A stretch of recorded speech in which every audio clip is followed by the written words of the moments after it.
안녕하십니까, 임장훈입니다. 오늘은 가상현실, 증강현실, 메타버스의 생태계에 대해서 알아보도록 하겠습니다. 우리가 메타버스의 생태계를 알아보기 전에 항상 먼저 다뤄보아야 할 것은 생태계가 이루어지기 전에 생의 라이프가 이루어지기 힘든 부작용, 가상현실, 증강현실, 메타버스, 그 심각한 부작용, 그 문제에 대해서 먼저 언급하고 시작하도록 하겠습니다. 그 문제는 먼저 11가지 10분 다뤄보고자 합니다. 첫 번째 문제점은 생태계가 이루어지는 다양한 요소들, 콘텐츠, 플랫폼, 플랜, 트랜스미디어, 인바이러먼트, 이벤트, 에듀케이션, 네트워크, 디바이스 등 그 첫 번째가 되어지는 콘텐츠의 지적 재산권의 침해가 가장 큰 문제점입니다. 이는 메타버스 내에서 콘텐츠 복제와 공유가 너무 쉽기 때문에 그 진본임을 증명할 수 있는 대체 불가능한 토큰, 무수히 많은 복제본들 속에서 진본임을 확인할 수 있는 블록체인 기반의 인증서 NFT가 등장했지만 콘텐츠 지적 재산권을 복제와 공유가 너무 쉬운 메타버스 내에서 그 해결책으로서는 대안이 되지 못한다라는 것입니다. 메타버스 내에서는 저작권 사용료의 문제가 심각할 것입니다. 현실에서 활용하는 저작권 사용료 계산 방식이 메타버스 내에서는 그대로 적용하기가 어려운 여러 가지의 제약 사항들이 많습니다. 그 심각 정도를 떠나서 콘텐츠 지적 재산권 침해, 저작권 사용료 문제보다도 우리가 개개인의 삶에 있어서 가장 우려되는 것은 빅브라더의 문제입니다. 개인의 인권 침해에 있어서 우리의 삶이 존속할 수 없기 때문에 문제에 앞서서 가장 우려된다는 것입니다. 메타버스 플랫폼 기업은 서비스를 목적으로 우리의 다양한 개인 정보들을 수집하고 활용하게 됩니다. 페이스북, 메타, 구글, 카카오톡, 연락처, 개인의 다양한 신상 정보들, 개인의 일정표까지 서비스 동의를 얻어 들어갑니다. 이는 곧 이용자의 일거수 일투족이 모든 것이 감시될 수 있다는 것입니다. 기존에 우리가 상상하기 어려웠던 현실에서 생성되지 않았던 우리의 정보, 우리가 노출하고 공유했던 모든 것들이 메타버스 플랫폼 기업체들에 의해서 데이터로서 수집되어지고 분석되어지고 처리될 수 있는 것입니다. 이러한 기업체들이 빅브라더가 되어서 정보를 독점하고 개인을 감시하고 회사를 유지하는데 아무런 법적인 대응이 없는 상황에서 개인적인 목적을 취할 수도 있고 마음을 먹고 특정한 목적을 취한다면 얼마든지 권력을 차지할 수 있는 구조가 된다는 것입니다. 이러한 메타버스 세상에서 빅브라더가 갖는 힘은 현재 존재하는 플랫폼 기업체들이 갖는 것보다 훨씬 더 다채롭고 강력할 것입니다. 심각한 것으로 찾아보다 보면 우위를 견줄 수 없는 윤리적인 문제가 더더욱이 심각합니다. 메타버스 내에서 활동이 깊이 빠져 있어 메타버스 속에서만 활동을 하고 현실 세계를 등한시하는 사례가 지속되어질 것입니다. 최근에는 은둔형 외톨이로 살아가는 젊은 층들이 많아지고 있고 사회적으로 문제가 되기도 합니다. 그 중에서 온라인 성범죄가 가장 큰 사례입니다. 온라인 가상 공간에서는 성추행, 성폭행 등이 다양한 방식으로 발생되어질 것입니다. 얼굴이나 이름이 공개되지 않는 익명성을 바탕으로 상대방에게 성적 언어에 피해를 입히면서 그가 무슨 짓을 할지 모른다 라는 베일에 가려진 우려 속에서 나이가 공개되지 않은, 또 그가 어린 아이일 수도 있는, 또 피해자가 어린 아이일 수도 있는 그 성범죄는 매우 심각할 것입니다. 개인정보 유출을 막을 수 없습니다. 상대방은 아바타를 통해서 스토킹을 하러 올 것입니다. 메타버스를 통해서 얻어낸 개인정보 등을 범죄 목적으로 공유하고 활용하는 등의 윤리적 문제들이 심각할 것입니다. 메타버스 내에서의 사생활의 침해는 비일비재합니다. 메타버스에서 무엇을 보고 누구와 교류하는지 시선 처리를 추적해서 상대방 심리 상태를 충분히 분석해낼 수 있습니다. 메타버스 내에서 제3의 보이지 않는 존재가 개인의 사생활을 입체적으로 관찰할 수 있습니다. 메타버스 시스템은 개개인이 어디에 갔고 무엇을 하는지, 무엇을 검색하면서 어떠한 이벤트들을 활용했는지 매시간 통계의 표들을 작성하며 개개인의 사생활을 입체적으로 관찰할 수 있습니다. 단순한 온라인상에서 트래킹을 넘어서 개인에 대한 심층적인 인사이트 도출까지 가능합니다. 정보 격차를 통한 새로운 계층의 구조가 형성되어집니다. 빈부 격차에 이어서 제2의 계층이 나타납니다. 기술적 자산에 따라서 메타버스 안에서는 활동력, 경제력, 사회적 위치가 달라질 것입니다. 계층에 따라서 습득할 수 있는 정보의 차이가 발생되어질 것입니다. 익숙한 세대와 익숙치 않은 세대 간의 격차가 나타날 것입니다. 경제력, 사회적 위치에 따라서 차별적 정보 습득의 격차가 다양하게 나타날 것입니다. 이러한 문제점들은 특정한 방향에서 바라보는 것들이 아닙니다. 과도기적 상황에서 변종적 발전, 변종적 불완전한 진화에 의해서 다양한 부작용들도 등장하고 있습니다. 그 다양한 부작용들 중에서 첫 번째, 사이버 멀미. 사이버 멀미의 원인은 현실 삶에서의 자세와 사이버 공간을 집중하고 있는 자세가 전혀 다르기 때문에 나타나는 멀미 증상입니다. 사이버 멀미는 가상현실이나 증강현실을 체험할 때 어지럽거나 멀미가 나는 현상입니다. 사이버 멀미는 다양한데 그 원인 중에 첫 번째로 감각 갈등과 자세 불안정성이 있습니다. 감각 갈등 이론은 눈으로 보는 정보, 즉 시각적으로 입력되는 정보와 전정기관을 통해서 전달되어지는 정보가 시간적으로 일치되지 않아서 멀미를 느낀다는 이론입니다. 우리가 경험하고 바라보는 세계에서 현실에 맞지 않는 운동감의 현상들이 지속적으로 나타나게 되면 구토 증세를 나타내며 멀미를 하게 되죠. 자동차를 탈 때, 쇼바가 좋지 않은 관광버스 안에서 무단한 여행을 지속할 때, 흔들리는 배를 타고 배 여행을 지속할 때 구토 증세를 느끼며 멀미를 하게 되죠. HMD를 쓰고 가상현실 콘텐츠를 체험할 때 현실의 인터랙션이 제대로 받쳐주지 못한다면 사이버 멀미를 경험하게 될 것입니다.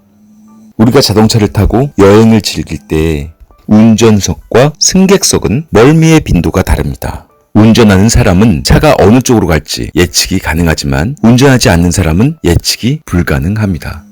자가용에서도 앞자리에 탑 승객은 멀미를 적게 느끼는 반면 뒷자리 승객들은 어디를 가는지 모르는 차의 흔들림 속에서 핸드폰만 지속적으로 바라보고 있을 때 시야의 초점도 나빠질 뿐만 아니라 멀미의 증상도 지속적으로 찾아오게 됩니다. 인간의 뇌는 다양한 지각을 통해서 정보를 수집하고 이를 종합적으로 판단하는데 뇌는 가상에 있고 몸은 현실에 있으니까 현실에서 불일치하는 감각들이 서로 일어나서 충돌하고 사이버 멀미가 나타나는 것입니다. 또 하나의 사이버 멀미의 원인은 정보 과부하로 인해서 많은 양의 정보 과잉 상태로 오는 두통입니다. 멀미가 지속되어져서 나타나는 두통 외에 좋건 나쁘건 머리를 쓰고 신경을 써서 뇌호흡이 이루어지지 못하는 두통 현상입니다.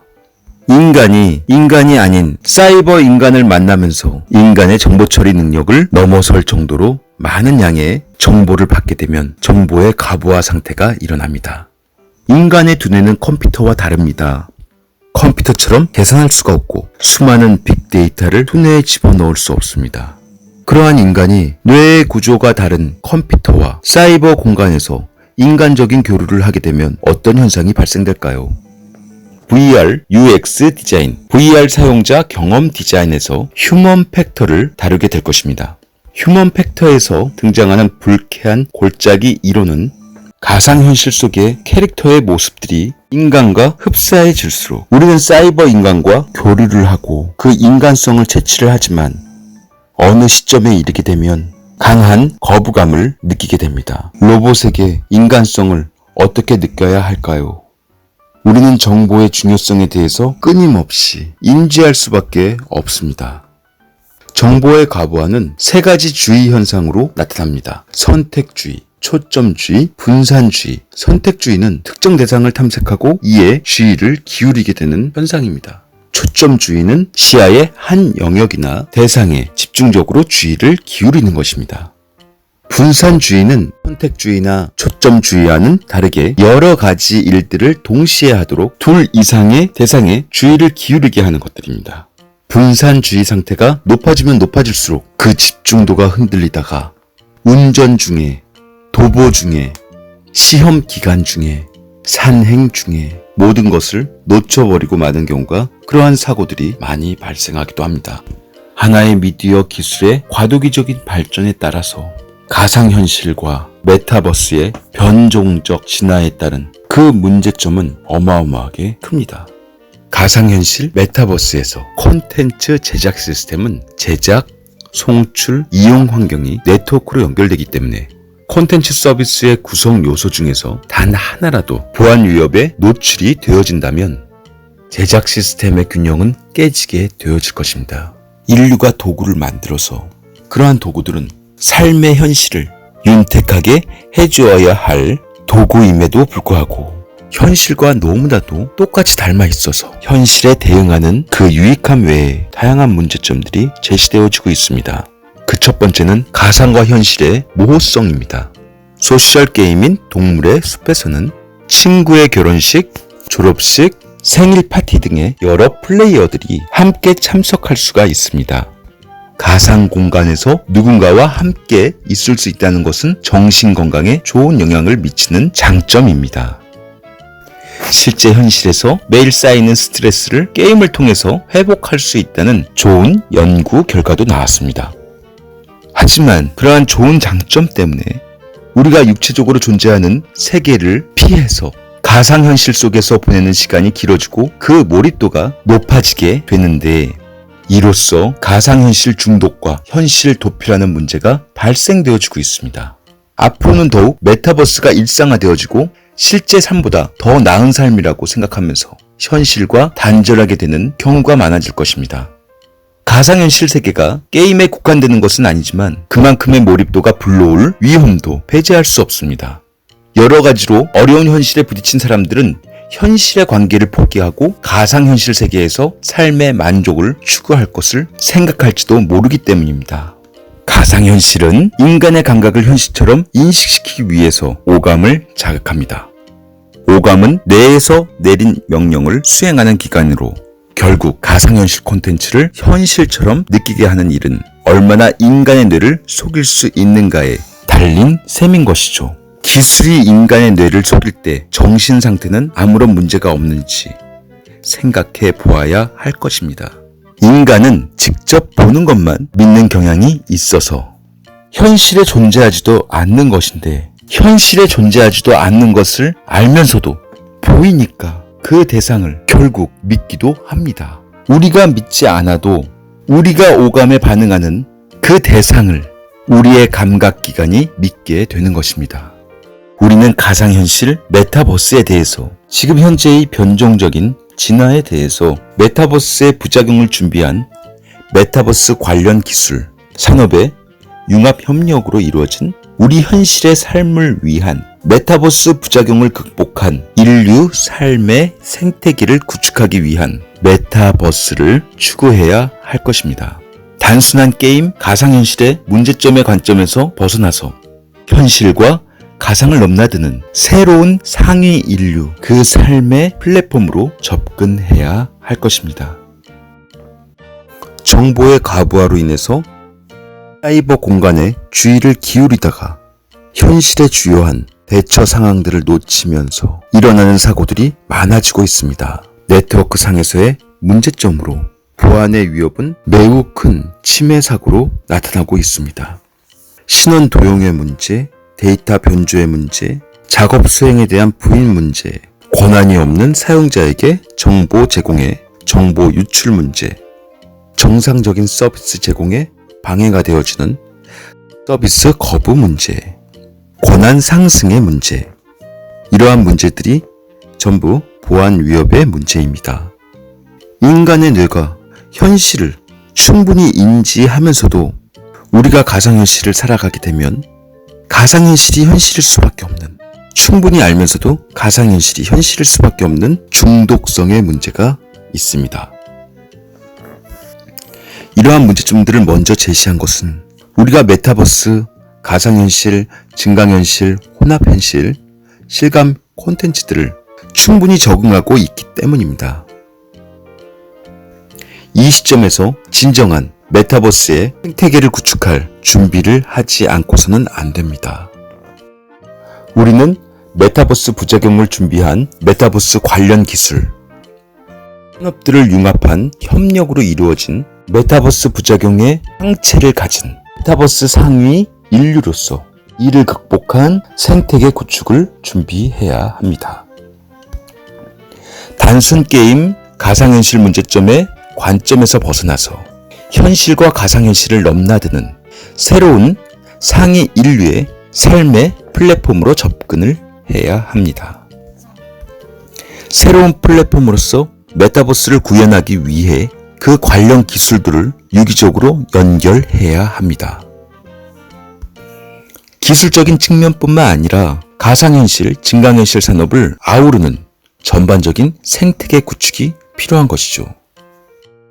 산하견 협력의 연구, 융합기술 개발 강화와 전문가 커뮤니케이션 활성화와 같은 다방면에서의 융합과 협력이 이루어질 수 있는 메타버스의 환경을 조성해야 합니다. 메타버스 생태계 구축을 위해서 메타버스의 유용성에 대해서 그 개념과 함께 이해하고 현 세대와 메타버스에 대해 그 관계성을 이해하고 메타버스 산업의 기반 기술과 메타버스 산업의 이슈와 디지털 휴먼, IP와의 협력, NFT와의 결합, 메타버스 서비스 플랫폼들, 메타버스 서비스 플랫폼들의 비즈니스 모델, 메타버스의 전망에 대해서 충분히 이해하고 가늠하는 자세가 필요할 것입니다.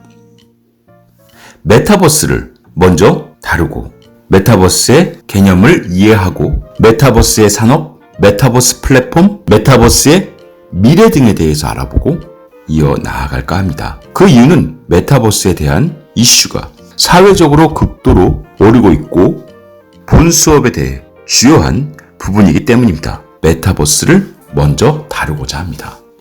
저희는 먼저 메타버스의 개념, 차세대 메타버스, Z세대 메타버스, 메타버스에 대한 구분, 디지털 휴먼, 메타버스 IP, NFT, 메타버스 플랫폼 마인크래프트, 로블록스, 제페토, 포트나이트, 옴니버스 엔터프라이즈, 호라이즌, 스타라인, 게더 타운 등을 언급하고자 합니다. 그리고 이어서 아이템 판매를 통한 수익 창출이나 광고, 마케팅 채널, 다양한 메타버스의 전망에 대해서 알아보고 그 보완점과 메타버스 전환의 전략과 정책 등에 대해서 언급하고자 합니다.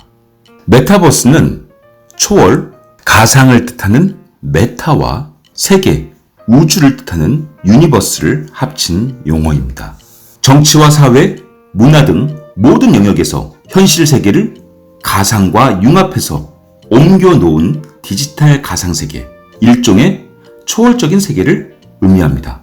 메타버스는 가상현실과 증강현실, 혼합현실, 더 나아가 확장현실까지 그 이상의 세계를 아우르는 그보다 더 큰 포괄적인 개념입니다.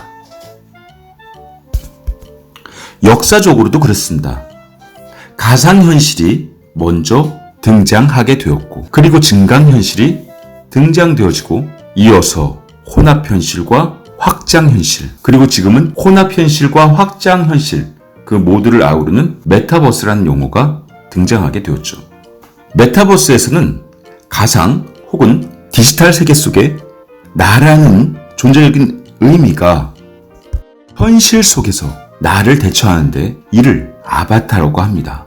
가상현실이 단방향 컨텐츠라면 메타버스는 양방향 콘텐츠를 의미합니다. 저는 말이죠, 메타 유니버스라는 세계는 디지털로만 이루어진 세계까지도 뛰어넘을 것이다 라는 생각을 갖기도 했습니다. 그 이유는 메타 유니버스, 모든 것이 데이터로 축적되어지는 상황에서 인류는 그 데이터의 소중한 가치들을 차곡차곡 쌓아 나가서 우리가 상상하는 다양한 세계들을 창조해 나가기 때문입니다. 이러한 메타버스는 메비우스의 띠와 같이 끊임없이 그 연결성에서 양면의 세계를 갖고 프로메테우스의 불과 같이 선과 악의 갈림길에서 인류의 도구로서 활용되고 재생되어질 것입니다. 초기 메타버스와 아바타라는 용어는 1992년 미국 작가 닐 스티븐슨의 SF 소설 스노우 크래시에 처음 등장한 용어입니다. 소설이 발표됐을 당시에는 생소한 개념과 텍스트가 보여줄 수 있는 상상력의 한계로 대부분 SF 소설의 배경 정도로 생각했지만 2003년 미국의 한 IT 기업인 린든 랩에서 가상현실 서비스인 세컨드 라이프가 출시되면서 메타버스와 아바타가 재조명되어졌습니다. 다양한 MMORPG, 매시브 온라인 롤플레잉 게임, 대규모 사용자 대화방 스타일의 게임에서 메타버스와 아바타는 지속적으로 등장합니다. 영화 매트릭스, 연속 드라마 닥터 후에서 메타버스의 세계는 세컨드 라이프가 아니라 실제 세계를 데이터화해서 실제 세계를 초월한 개념으로 인간과 NPC, 논플레이어 캐릭터, 사람이 아닌 인공지능의 가상현실 캐릭터를 의미하는 NPC와 인간과의 끊임없는 이 세계의 쟁탈전이 영화 매트릭스에서 나타납니다. 우리는 이런 메타버스의 세계를 오늘 다뤄보고자 합니다. 메타버스가 나오는 시대는 Z세대였을 것이다. 2000년 밀레니엄 세대의 그 다음 세대를 우리는 Z세대라고 합니다. 정확한 세대를 가르는 기준은 없지만 일반적으로 1990년대에서 2000년대까지 탄생한 세대를 Z세대라고 합니다. 저는 X세대입니다. 텔레비전과 라디오가 흥행하던 세대에서 태어났죠. 저희 세대는 텔레비전과 라디오에 물들어져서 그 미디어 세계에서 영상 미디어와 혼합된 다양한 컨텐츠들을 창출하며 미디어의 역사를 발전시켜 왔죠. 그 시대 이후에 온라인 세대가 등장되어졌죠.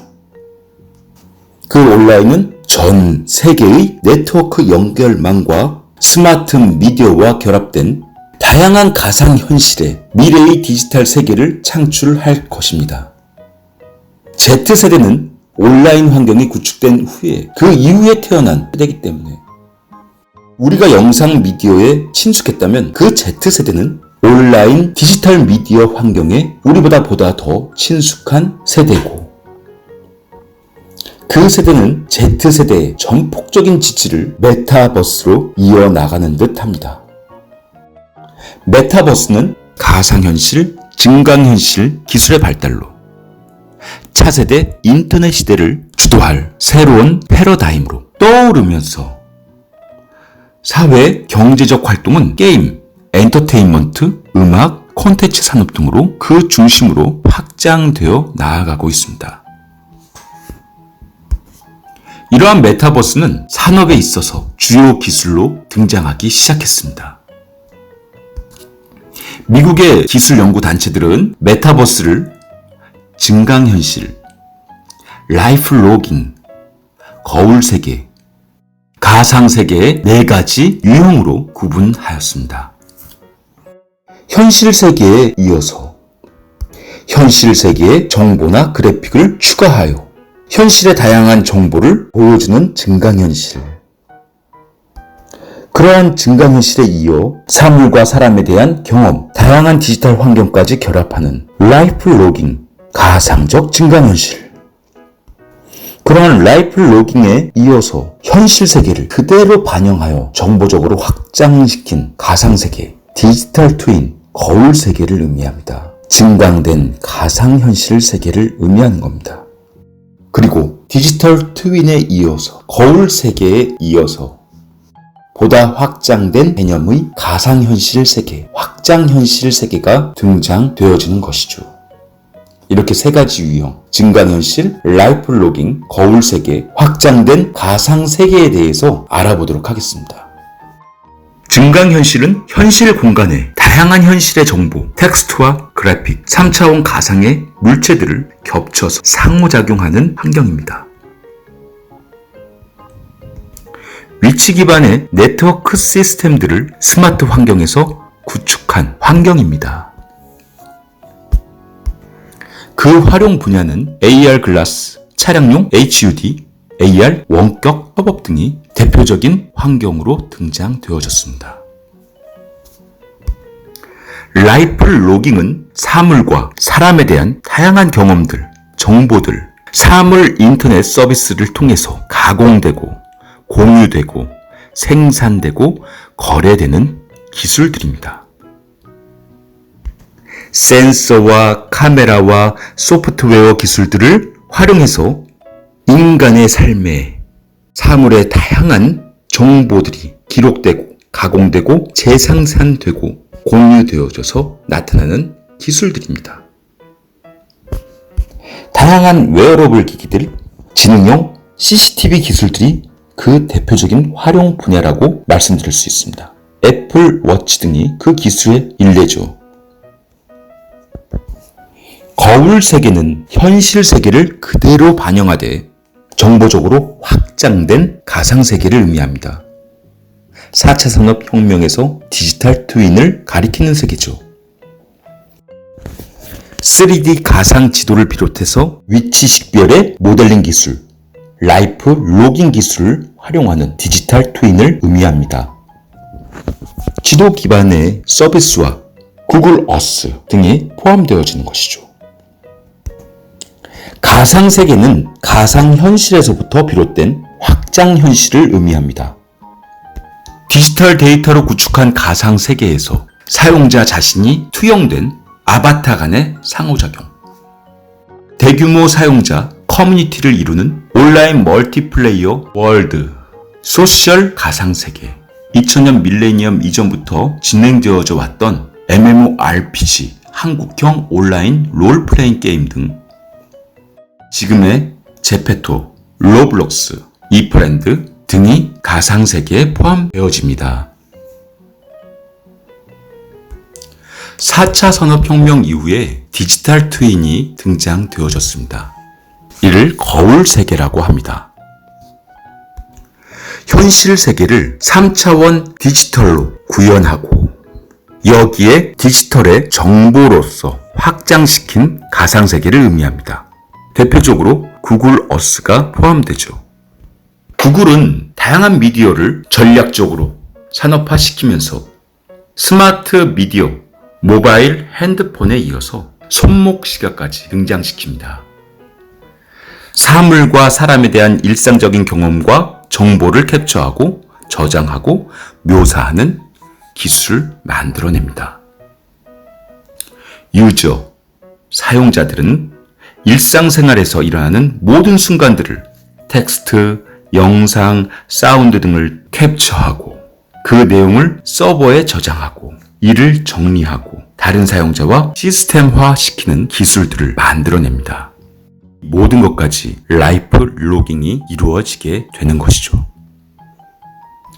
확장된 가상세계의 메타버스가 이루어지면서 기존의 MMORPG 게임에서 등장하는 플레이어를 비롯해서 NPC, 논플레이어 캐릭터 등을 비롯한 종족, 디지털 휴먼이 등장합니다.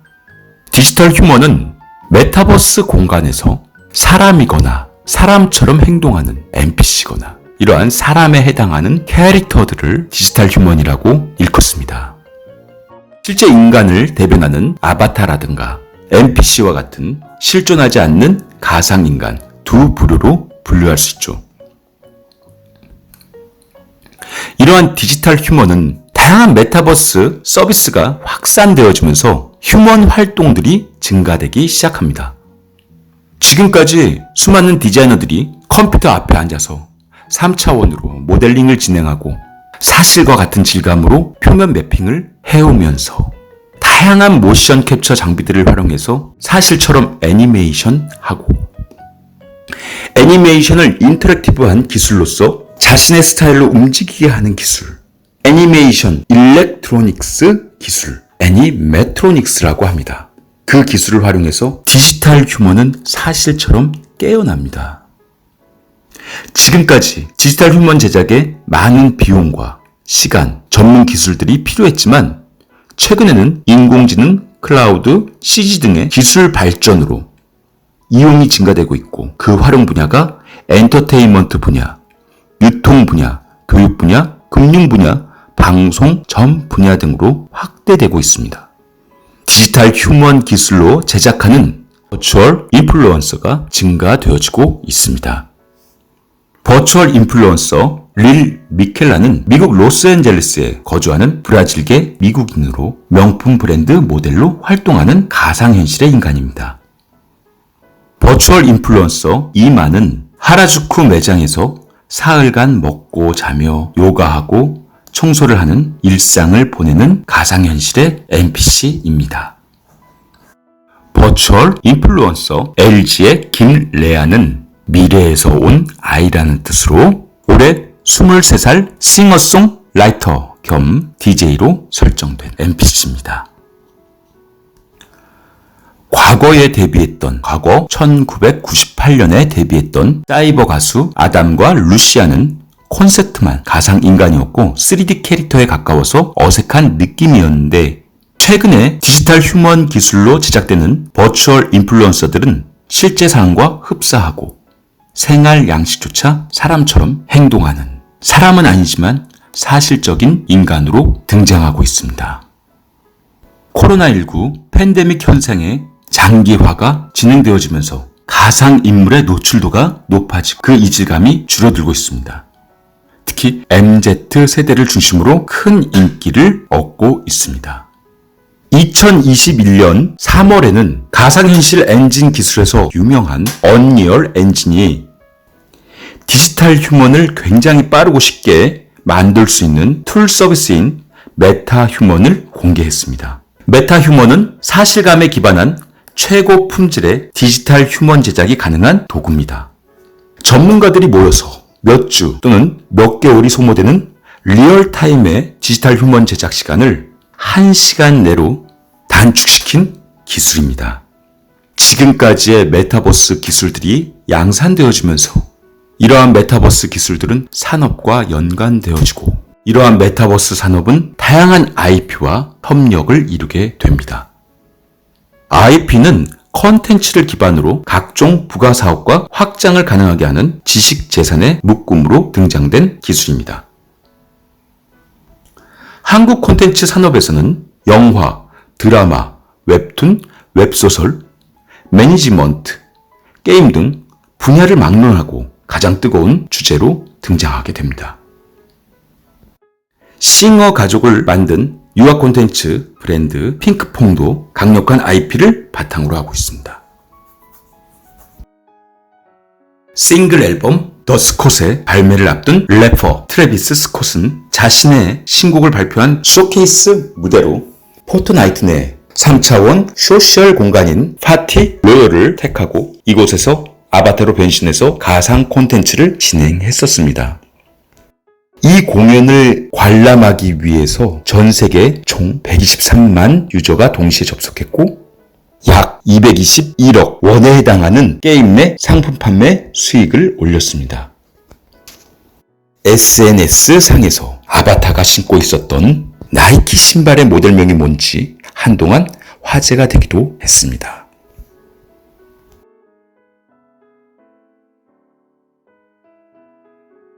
메타버스는 이 시대의 산업에 다양한 이슈로 다양한 IP와 융합되어져서 메타버스의 본질적인 내용보다는 산업의 전략적인 방향을 취하고 있습니다. 패션과 엔터테인먼트 분야에서는 메타버스와 IP의 만남이 가장 빠르고 전략적으로 마치 하나의 유행인 마냥 그 방향성을 갖추고 있습니다. 베인앤컴퍼니에서는 세계 명품 브랜드 소비에서 MZ시대가 차지하는 비중이 2025년에 58%까지 증가할 것이라고 예측했습니다. 구찌는 네이버 Z의 메타버스 플랫폼 제페토에서 버추얼 컬렉션을 판매했습니다. 발렌시아가에서는 2021년 F4W 컬렉션을 메타버스 게임 형태로 발표했습니다. 메타버스 서비스 산업과 IP 사업자 간의 제휴와 협력은 끊임없이 그 관계가 이루어지고 있습니다. 구찌는 SNS 반해 메타버스 플랫폼인 제페토와 제휴해서 구찌 IP를 활용한 아바타 패션 아이템을 출시했고 브랜드 홍보 전용 공간을 구축했습니다. 루이비통은 게임 기반의 메타버스 MMORPG LOL 롤과 제휴해서 루이비통 IP를 활용한 롤 캐릭터, 의류, 신발, 가방, 액세서리 등 총 47종 아이템을 제작 출시했습니다. 나이키는 제페토, 포트나이트와 협력해서 아바타 신발 등 패션 아이템을 출시했습니다. YG, JYP 등은 제페토의 소속 연예인 블랙핑크, 트와이스의 특화된 전용 공간을 만들고 사인회, 공연 등 다양한 이벤트를 개최했습니다. 디즈니는 제페토에서 겨울왕국 캐릭터를 활용한 아바타를 출시했고 포츠나이트에서 마블 캐릭터를 활용한 아바타 의상 등 아이템을 출시했습니다. LG전자는 게임 기반 메타버스 커뮤니케이션 플랫폼인 동물의 숲 게임 공간에 LG OLED TV를 소개하고 게임 이벤트 등을 개최하는 OLED 섬을 마련했습니다. 다이아TV는 다이아TV 유튜버로 제페토에 진출했습니다. 순천향대는 SKT 메타버스 점프 VR 내에 순천향대학교 본교 대운동장을 구현하고 입학식을 진행했습니다. 한국관광공사는 제페토에 익선동, 한강공원 등 서울의 관광지를 모사한 가상공간을 만들고 제페토 해외 이용자 대상으로 한 한국여행 홍보 이벤트를 진행했습니다. 이처럼 메타버스는 IP 사업자들과 제휴하고 협력하고 있습니다. 메타버스 산업의 또 하나의 이슈는 NFT와 결합하고 있다는 것입니다. NFT는 대체 불가능한 토큰이라는 의미로서 블록체인 기술을 활용해서 음악, 영상, 그림 등 특정한 디지털 창작물에 별도의 고유한 인식값을 부여함으로써 복제하기 어려운 희속성을 생성하고 특정인의 소유권 정보를 기록할 수 있는 기능입니다. NFT는 생성 일시, 크기, 창작자 서명, 소유권, 판매 이력 등 디지털 창작물 정보를 블록체인 데이터로 저장하고 해당 창작물은 원본이 있는 사이트나 원본 보호를 위한 분산 저장 시스템에 보관하는 기술입니다. 기존의 디지털 토큰과는 달리 NFT는 토큰마다 고유한 값이 부여되고 다른 NFT로 대체할 수 없는 희소성이 있습니다. 위조하기 어렵고 추적하기 쉬우며 부분 소유가 가능하고 순환이 증가되어지고 있습니다. 여기서 NFT의 장점을 알아보도록 하겠습니다. NFT는 위조하기가 어렵고 추적하기 쉽고 부분에 대한 소유권이 인정되어지고 순환이 증가한다는 것입니다. 첫 번째, 위조하기 어려운 것은 복제가 어려워서 희소성을 더 잘 보장할 수 있고 위조품으로 인해서 가치가 무너지지 않도록 보장할 수 있다는 것입니다. 이러한 NFT는 추적하기가 쉽습니다. 블록체인의 데이터는 공개적으로 투명하므로 누구나 NFT의 출처, 발행시간, 발행 횟수, 소유자 내역 및 기타 정보를 볼 수가 있는 것입니다. 또한 부분에 대한 소유권은 부분에 대한 소유권을 인정하고 있으므로 n분의 1과 같은 형태로서 나눠서 구매하고 거래할 수 있는 기능입니다. 순환이 증가하고 있다는 것은 게임을 일례로 들면 아이템이 NFT로 만들어지면 플레이어는 아이템의 진정한 소유권을 획득하게 되고 NFT 경매 시장에서 자유롭게 거래할 수 있는 그 형태로 방향성을 갖추고 있다는 것입니다. 이처럼 메타버스 사용자는 NFT를 활용해서 디지털 창작물을 상품화하고 이를 암호화폐같이 대가를 받고 판매 수익을 창출하고 다른 창작 활동에 재투자를 할 수 있다는 것입니다. 더 샌드박스, 디센트럴랜드, 업랜드 등 블록체인 기반의 메타버스 플랫폼에서는 사용자가 직접 NFT 아이템을 만들고 거래를 통해서 수익을 창출할 수 있는 콘텐츠를 다양화하고 지속적인 사용자 유입을 꾀하고 있습니다. NFT 기반의 메타버스 생태계가 확장되어지고 다른 메타버스 간의 NFT 창작물을 활용할 수 있는 NFT 상호 호환성이 가능해지게 되면 메타버스의 활용 가치는 더 높아질 것으로 예상하고 있습니다. 이것이 현재까지의 메타버스입니다. 우리는 다양한 메타버스를 기획하고 개발하고 그 플랫폼을 구조화하고 하나님 섭리 가운데서 이루고자 하는 분야입니다. 현재는 다양한 메타버스 플랫폼들이 구조화되고 있지만 아직까지 메타버스는 플랫폼이라고 얘기하기는 부끄럽고 제가 생각하기에는 서비스 산업이라고 일컫는 것이 올바른 것 같습니다. 그 중에서 우리는 마인크래프트, 로블록스, 제페토, 포트나이트, 옴니버스 엔터프라이즈, 호라이즌, 스타라인, 게더타운 등을 예로 들어서 설명드리고자 합니다. 마인크래프트는 2011년에 출시한 샌드박스 장르의 비디오 게임입니다. 채광과 제작을 하는 게임으로 정해진 목적과 스토리가 없고 플레이어가 직접 스토리를 만들어 나가는 롤을 만들어 나가는 층이 있습니다. 모든 플랫폼에서 누적 판매량 2억 장이라는 기록을 세우면서 게임 역사상 가장 많이 팔린 비디오 게임입니다. 모든 유저들이 직접 함께 만들어 나간다는 자발적인 공동체 역할을 함으로 메타버스라는 말이 쓰여지게 된 것이죠. 로블록스는 2006년에 출시된 3차원 가상공간에서 사용자의 상호작용을 구현한 대표적인 온라인 게임 메타버스 공간입니다. 1억 6천만 명 이상의 활성 사용자를 보유하고 있고 미국 MZ 세대에서 선풍적인 인기를 누리고 있습니다. 로블록스에서는 사용자가 직접 프로그래밍한 게임을 다른 사용자도 즐길 수 있습니다. 제페토는 국내 메타버스의 대표적인 사례입니다. 2018년 8월에 출시되어서 10대, 20대를 중심으로 인기를 끌고 있습니다. 2020년 9월 제페토에서 열린 블랙핑크 가상 팬사인회에서는 4,600만 명 이상이 참가를 했습니다. 제페토에서는 사용자가 자신만의 3D 아바타를 생성하고 다양한 가상 활동을 할 수 있게 되어집니다. 크리에이터라는 아이덴티티를 추가로 받을 수 있는데 3D 오브젝트 메쉬를 형성할 수 있으면 누구든지 제페토의 크리에이터가 되어 제페토 월드를 구현할 수 있습니다.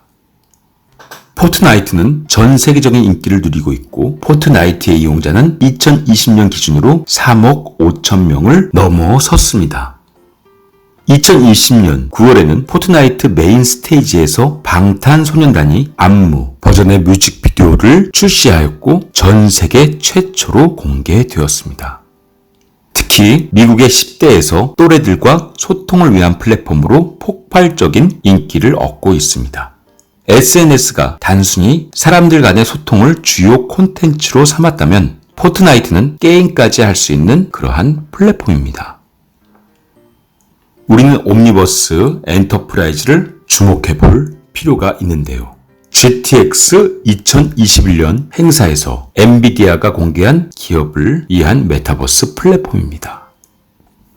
전 세계의 3D 디자인 팀이 가상 공간에서 실시간으로 협업할 수 있도록 구현한 플랫폼입니다. 여기서는 사용자끼리 공유했던 작업이나 이력 데이터를 관리할 수도 있습니다. 어떤 사람이 어떤 업무를 했는지 작업 경로를 100% 파악할 수 있거든요. 게임보다 비즈니스 플랫폼에 가까운 엔터프라이즈는 일반 개인보다는 기업을 대상으로 판매하고 있는 느낌이 강합니다. 우리는 사회 활동을 하면서 옴니버스 엔터프라이즈 같은 플랫폼을 주시해 볼 필요가 있는 것이죠. 호라이즌은 메타에서 선보인 메타버스입니다. 사용자는 이 공간에서 아바타로 친구와 게임을 하거나 업무 또는 미팅을 진행할 수 있습니다. 공연이나 쇼핑 등 문화생활도 누릴 수 있습니다. 스타라인은 구글이 개발자 행사에서 공개한 3D 영상 채팅의 플랫폼입니다. 창문처럼 보이는 곳에 앉아서 실물 크기의 3D 영상을 통해서 다른 사람과 대화할 수 있습니다. 손으로 만질 수 있을 것처럼 생생하고 눈까지 마주칠 수 있어서 실제로 마주 앉아서 대화하고 있는 듯한 느낌을 주고 있습니다. 이 채팅 영상은 고해상도 카메라와 깊이 센서로 촬영을 해서 그 이미지를 합친 100배의 실시간 압축 전송 기술로 구현되어진 구글의 환경입니다. 게더타운은 가상의 공간에서 대화를 나누고 업무를 공유할 수 있는 온라인 패키지입니다. 아바타를 만들어서 소통할 수 있고 카메라와 마이크를 이용해서 실제 모습으로 다른 사용자와 소통할 수도 있습니다. 현실의 모습도 가상 공간에 투영함으로써 메타버스가 용이할 수 있는 영역을 현실까지 넓힌 사례입니다. 초기 전략 시뮬레이션 같은 게임 환경이죠. 이처럼 다양한 메타버스 환경들이 등장되어졌고 실제 기존의 게임 환경에서 온라인 사회와 다양하게 결합되어지면서 메타버스의 틀이 게임 산업들과 결합되어져서 온라인 세계의 영역으로 자리를 잡고 있음을 확인해 볼 수 있습니다. 하지만 기존의 온라인 게임만이 아니라 메타버스는 다양한 콘텐츠의 비즈니스 모델을 갖추고 있다는 것에 대해서 우리는 보다 더 주시해 볼 필요가 있습니다. 그렇다면 메타버스 플랫폼의 콘텐츠, 비즈니스 모델에 대해서 알아보도록 하겠습니다. 메타버스 플랫폼, 메타버스 앱들, 마인크래프트, 로블록스, 제페토, 포트나이트, 옴니버스 엔터프라이즈, 호라이즌, 스타라인, 게더타운 등을 알아봤습니다. 그 밖에 SK텔레콤에서 제작한 이프렌드 같은 메타버스도 있습니다. 이러한 메타버스 소프트웨어들은 아이템을 판매해서 수익을 창출할 수 있죠. 가상통화를 활용해서 아이템을 구매하고 판매하는 동시에 사용자가 상거래를 할 수 있는 자본 생태계가 구축되어집니다. 이러한 아이템을 통해서 구매하고 판매하는 가상 공간에서의 수익화한 자체 재화는 가상통화의 역할만 하는 것이 아니라 추후에 실제 통화로도 환금이 가능합니다. 제페토에서는 가상화폐, 잼이 있고 로블록스에서는 로벅스라는 가상화폐가 있습니다. 로블록스의 비즈니스 모델, 수익 구조는 로벅스입니다. 로벅스는 비즈니스 캐파가 다른 미국 주식이고 그 기업은 로블록스입니다. 로블록스는 미국 초등학생들을 사로잡은 게임으로 유명합니다. 로블록스 같은 소프트웨어가 게임인지 플랫폼인지 많이도 엇갈립니다. 로블록스는 10대 MZ 세대들이 즐겨하는 게임입니다. 메타버스 세상을 제공해주고 그 안에서 유저들이 직접 게임을 개발하고 다른 사람이 만든 게임에 참여할 수도 있습니다. 이 과정에서 활용되는 화폐가 바로 로벅스입니다. 로블록스 세상에서 게임을 만들어서 돈을 벌 수 있는 것이죠. 다른 사람이 만든 게임에 참여하려고 로벅스를 지급해야 하고 개발자는 로벅스를 모을 수 있고 이 로벅스가 현금화가 되어지는 것입니다. 로블록스 세상에 게임 회사가 있고 그 게임 회사가 버는 로벅스는 현실 속에 돈을 버는 것처럼 벌기 때문에 내가 만든 게임 유저를 늘리고자 로블록스 안에서 광고를 하게 됩니다. 광고 슬롯을 경매에 입찰해서 따내고 그 광고를 통해서 게임을 알리고 로벅스를 얻게 됩니다. 이러한 로벅스를 얻기 위해서 사용자는 게임을 개발해서 다른 사람에게 로벅스를 벌기도 하지만 부분 유료화 게임으로 결제를 통해서 로벅스를 구입합니다. 400 로벅스는 $5, 800 로벅스는 $10, 1700 로벅스는 $20, 4500 로벅스는 $50, 만 로벅스는 $100. 많이 구매하면 구매할수록 가격은 낮아집니다. 게임 개발을 통해서 얻는 로벅스는 유저가 개발자의 게임을 이용하고 100 로벅스를 지출했을 때 개발자는 100 로벅스에서 4분의 1, 25 로벅스만 얻습니다. 나머지는 로블록스가 수거합니다. 수수료가 75%인 거죠.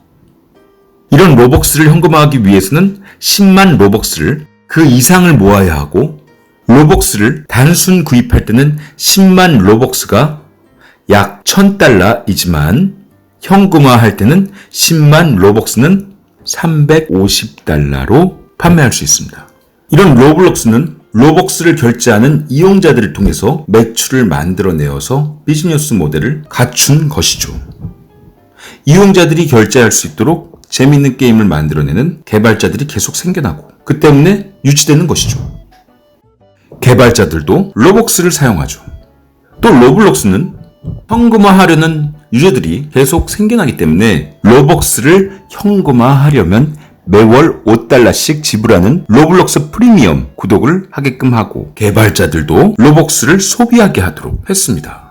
그렇기 때문에 로블록스에서 개발된 게임 개수만 수백만 개가 넘게 되어진 것이죠. 개발자들은 실질적으로 가져가는 수수료 비율이 17% 정도입니다. 하지만 이런 환경에서 억대 연봉자가 300명이 넘는다고 합니다. 로블록스의 이런 수익 구조, 유저들과 개발자들이 모두 증가시킬 수 있는 순환 구조입니다. 또 메타버스 소프트웨어의 컨텐츠 비즈니스 모델 중에 하나는 광고 마케팅 채널입니다. 타 메타버스 소프트웨어들과 각종 브랜드의 협업 사례가 늘어나고 있고 엔터테인먼트 시장에서도 광고와 마케팅의 채널로 메타버스 플랫폼을 활용해서 소속 아티스트들을 가상현실 세계에 투영시키는 서비스를 제공하고 있습니다. 메타버스 안에서는 팬과 연예인, 팬과 팬 등이 소통하면서 코로나19로 단절되어질 수밖에 없었던 연예인들의 엔터테인먼트 연결고리를 지속하게 하였습니다. 이러한 메타버스는 다양한 비즈니스 모델을 갖추고 미래 시장에서 부상하고 있습니다. 메타버스가 급 부상한 원인은 5G, 코로나로 인한 비대면 사회 환경입니다. 시장 조사 기관 스트래티지 애널리틱스에서는 메타버스 시장이 그 규모가 2025년도에 317조 원까지 성장할 것이다. 메타버스 소프트웨어들의 MZ세대들이 친밀감이 더해지면서 게임, 비즈니스, 3D 영상 채팅 같은 다양한 메타버스 플랫폼들의 고액의 수익들이 창출될 것이다 라는 전망입니다. MZ세대가 앞으로의 세대이기 때문에 MZ세대가 메타버스 소프트웨어들을 활용하고 있기 때문에 메타버스가 부상되고 있는 것이죠. 그렇기 때문에 구글, 애플, 삼성, 글로벌 ICT 산업을 주도하고 있는 메이저 기업들은 메타버스 기술 시장에 적극적으로 투자하고 있죠. 페이스북 메타에서는 오큘러스 퀘스트를 착용하고 언제 어디서나 가상의 업무 공간에서 속할 수 있는 인피니트 오피스라는 새로운 업무 수행 방식을 제시하고 원격 회의 어플리케이션, 워크플레이스와 소셜 앱 호라이즌도 발표했습니다. 메타버스 안에서 현실 세계와 똑같이 사회 활동을 하게 되면서 발생할 문제점들이 예측되어질 수 있게 되었고 메타버스 안에서는 기존의 온라인 게임과는 다른 게임을 일상생활로 인식해서 보다 중독성이 훨씬 많은, 중독성이 보다 심화된 부작용들이 보다 더 심각해지고 있습니다. 이러한 부작용을 최소화하기 위한 안정적인 메타버스가 정착되어질 수 있도록 고도화된 메타버스 서비스 플랫폼이 개발되어져야만 할 것입니다. 메타버스에서 특화된 킬러 콘텐츠, 사용자들이 일관적인 흥미를 거의 비슷하게 동시에 느낄 수 있는 메타버스의 환경이 확산되어져야 할 것입니다. 이런 메타버스 산업은 우리나라에서는 정부의 강한 정책적인 의지에 따라서 예산 투자와 관련된 민간 기업의 적극적인 노력이 있어야 하고 향후 융합기술 분야에서 블루 오션으로 기대해 볼 만한 가치가 있습니다. 메타버스 플랫폼 내에서는 게임 개발자, 가상 의상 디자이너, 가상 건축가, 가상의 환경 디자이너들이 활동되어지고 다양한 직업들이 등장하고 있습니다. 로블록스에서는 700만 명의 크리에이터가 스튜디오를 활용해서 전업 또는 부업으로 게임을 개발하고 있습니다. 제페토에서는 6만여 명의 크리에이터가 경제 활동을 하고 있습니다. 2D 웹 시대에서 출연했던 블로거, 유튜버와 같은 크리에이터가 3D 메타버스 시대의 크리에이터로 진화되고 있습니다. 메타버스 시대의 기업들은 생산성, 혁신의 방향들을 모색하기 위해서 협력 사업의 비즈니스 모델을 발굴해야 합니다. 현재는 많은 글로벌 기업들이 메타버스 업무 플랫폼을 활용하고 있고 그 활용 방안들을 검토하고 있습니다. 기업들은 전 산업에 걸쳐서 메타버스 환경을 활용해서 생산성을 혁신할 방안들을 모색해야 합니다. 정부는 분야별 공공 인프라 서비스의 메타버스 전환 가능성을 검토해보고 그 정책 효과를 제고하는 등 메타버스 정부로의 전환 방안에 대한 준비가 필요할 것입니다. 일자리 창출을 위해서 1인 메타버스 크리에이터 양성에 대한 그 준비도 철저해야 할 것입니다. 메타버스 창업 공간의 지원 확대 등 메타버스 시대에 적합한 새로운 일자리 정책 지원 방안도 마련해야 할 것입니다. 그리고 그 메타버스 시대의 부정적인 요소들, 그 부정적인 요소들에 대한 위험 요소를 사전에 미리 파악하고 그 대책 방안을 준비해야 할 것입니다. NFT, 블록체인 기술 사용에 소비되는 에너지 절감 방안, NFT 자산을 대상으로 한 투기, 해킹, 사기 가능성 대응책, 위작, 저작권 이슈에 대응한 보증 시스템, 검증 및 인증 시스템의 보완책 등을 논의하고 마련해야 할 것입니다. 향후 글로벌 시장을 선도할 미래 산업을 육성하기 위해서 개방형 메타버스 플랫폼을 구축하고 메타버스 콘텐츠들을 제작하고 핵심 기술 개발을 종합 지원할 방침을 마련해야 할 것입니다. 우리 기업이 확보한 디지털 혁신 기술, 서비스가 글로벌로 진출할 수 있도록 지원을 해줘야 할 것입니다. 디지털 방향에서 미래를 선도할 메타버스, 클라우드, 블록체인 등 초연결, 초실감, 산업 분야를 집중적으로 육성할 수 있는 계획을 마련해야 할 것입니다. 다양한 기업이 데이터를 측정하고 활용하고 새로운 콘텐츠와 서비스를 개발하는 개방형 메타버스 플랫폼을 구축해야 할 것입니다. 메타버스의 다양한 콘텐츠를 제작하고 핵심 기술을 개발하는 정보통신 기술 융합 비즈니스를 지원해줘야 할 것입니다. 공공부문의 민간 클라우드 전환을 촉진하고 대규모 블록체인 확산 프로젝트를 추진하는 등 디지털 시대의 핵심 기반 기술도 육성해줘야 할 것입니다. 뉴딜 사업 추진 시 일부 사업 대상은 공모를 통해서 선정할 수 있고 우수 사례들을 발굴하고 확산하는 등 민간 참여의 기회를 확대할 방안들을 검토해 보아야 할 것입니다. 우리는 여기까지 메타버스에 대한 개요, 메타버스에 대한 산업, 메타버스의 플랫폼, 메타버스의 미래에 대해서 알아보았습니다. 메타버스 산업에 기반한 증강현실, 라이프 로깅, 거울세계, 가상세계에 대해서 알아보았습니다. 메타버스 산업의 이슈가 되어지고 있는 디지털 휴먼에 대해서 알아봤습니다.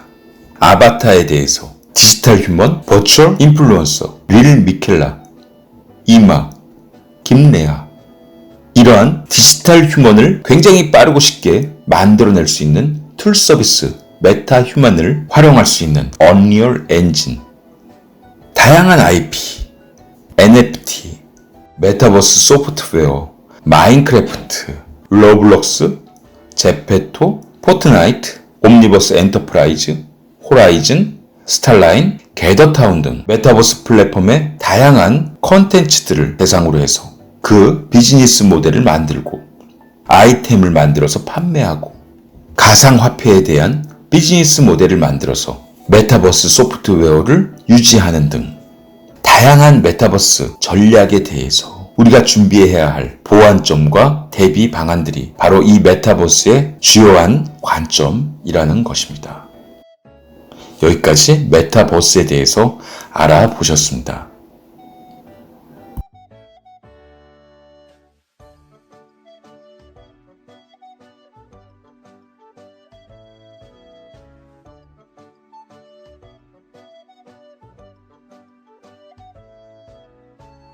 이상 저의 강의를 들어주셔서 감사드립니다.